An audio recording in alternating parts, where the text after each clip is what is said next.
လူတွေဘာဖြစ်နေမှန်းတောင်တေချာမသိသေးခင်မှာပဲအမည်မသိတရဝါအုပ်ကြီးကသွေးနဲ့နောက်ကိုလိုက်ပြီးတရားဟောရောက်လာကြပါတယ်။အဲ့ဒီတရဝါတွေကလူအုပ်ထဲကိုအတင်းတိုးဝင်ပြီးလူတွေကိုအနက်မရဝမ်းမြူပါတော့တယ်။စစ်တပ်ပိုင်းအတွင်းမှာပဲရေကူးကတ်တစ်ခုလုံးသွေးချင်းချင်းမိသွားခဲ့ရပါတယ်။လူတစုကကြောက်လက်တကြားနဲ့စင်ပေါ်ကိုအလူရက်တက်ပြေးကြပေမဲ့လူများလုံးပြီးအလေးချိန်မနိုင်တာကြောင့်စင်ကြီးကသွေးကျသွားပါတော့တယ်။စင်ပေါ်ကိုခက်ခက်ခဲခဲတက်နိုင်ခဲ့တဲ့သူတွေလည်းရေထဲကိုတင်ပြုတ်ကြကုန်ကြပါတယ်။ကန်ဆိုးမုံမောင်ကြတဲ့မိန်းကလေးတယောက်ဆိုရင်ပီရဟာလို့ခေါ်တဲ့ဒီငါအုပ်ကြီးရဲ့ဝိုင်းဝန်းတိုက်ခိုက်တာကိုခံလိုက်ရပြီးခဏလေးတွင်းမှာပဲအယိုးစုပဲကြံပါတော့တယ်။ရဲတွေရောက်လာပြီးရိုင်ဖယ်တနက်တွေနဲ့တိခတ်နှင်းငင်းပေမဲ့ရာနဲ့ချီတဲ့ငါအုပ်ကြီးကိုတော့ဘာမှမတတ်နိုင်ခဲ့ပါဘူး။ရေထဲပြုတ်ကျတဲ့သူတိုင်းလည်းနေရာအနှံ့မှာပီရဟာငါတွေရဲ့ဝိုင်းဝန်းကိုက်စားခြင်းကိုခံနေရပါတယ်။လူငယ်တယောက်ကအမျက်ရည်ရည်နဲ့ကမ်းခြေကိုမောင်းပြေးဖို့စူးစမ်းပေမဲ့ဆက်လီဘန်တာကမိန်းကလေးတယောက်ရဲ့စပင်တွေနဲ့ညီပြီးရက်သွားခဲ့ပါတယ်။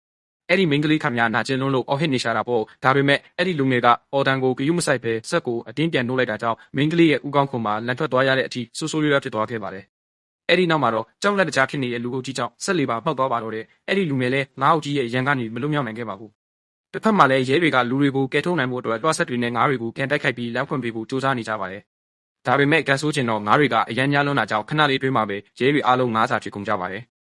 ငင်းကွင်းတစ်ခုလုံးဟာပရမ်ဘာဖြစ်ပြီးနေရကန်တစ်ခုလိုပါပဲအဲ့ဒီအချိန်မှာပဲအမျိုးသမီးရဲ့အရာရှိစီကိုဖုန်းတစ်လုံးဝင်လာပါတော့တယ်